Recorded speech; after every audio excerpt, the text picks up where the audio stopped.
C'est l'histoire d'un homme qui a dit à sa femme: et si on allait manger dans un restaurant? Elle lui répondit: non, je te propose plutôt d'aller le demander à une autre femme. Moi je mange pas au resto avec toi, va manger au resto avec une autre femme. Il s'étonna, il lui dit: je t'invite à manger et tu me dis de sortir avec une autre femme? Mais comment ça? Je suis pas de ce genre d'homme. Et quelle femme tu parles? Et de quelle femme tu parles? Elle dit: ta mère. Imagine la scène. Ta mère: je renonce aujourd'hui à ton invitation pour que tu invites ta mère. Ça fait longtemps que tu l'as pas invitée à manger ou à se promener, sors donc avec ta maman. Il lui dit qu'Allah il te récompense. Et il a tout de suite appelé sa mère et lui a dit: maman, prépare-toi, je vais venir te chercher en voiture et on ira manger et se promener ensemble. Sa mère l'a même pas cru.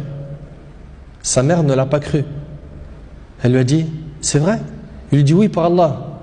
Viens aujourd'hui, on va manger ensemble. Entre nous, billah alaykum. Qui d'entre vous parmi les frères mariés a déjà fait ça avec sa mère? Et effectivement, ils allèrent ensemble au restaurant. Et la mère s'est remplie d'amour, de joie et de bonheur. Pour elle, c'était un beau rêve.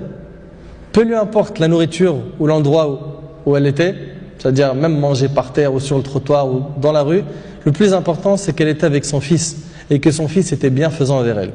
Et qu'il ne l'a pas oublié, qu'il ne l'a pas négligé en s'occupant de sa femme et de ses enfants, et elle passa un jour avec lui qui était l'un des meilleurs jours de sa vie.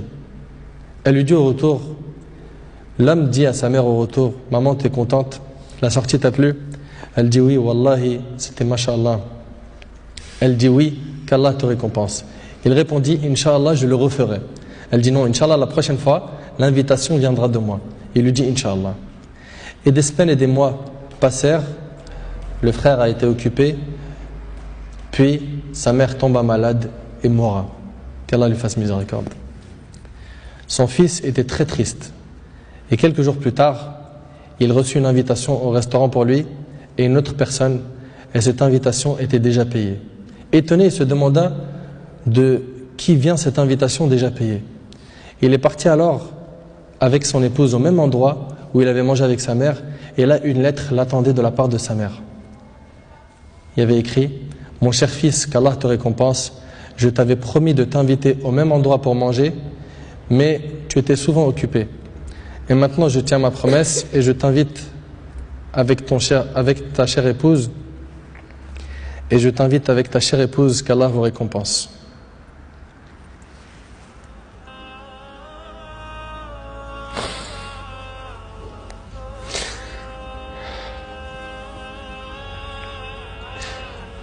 Wallahi mes frères, la valeur de la mère elle est très sacrée. Faut pas la mettre en colère. Cette histoire d'amour entre cette épouse et sa belle-mère est magnifique. J'espère que nos frères et sœurs vont tirer des leçons de ce genre d'histoire d'amour entre les épouses et les belles-mères et d'essayer de reproduire ce qui s'est reproduit dans cette histoire. C'est qu'après le décès de la mère qu'on connaît sa valeur. Votre mère, si elle a envie, profitez, embrassez-lui ses pieds. Demandez-lui pardon pour les manquements, pour les mauvais comportements. Vous récolterez le succès, Inch'Allah.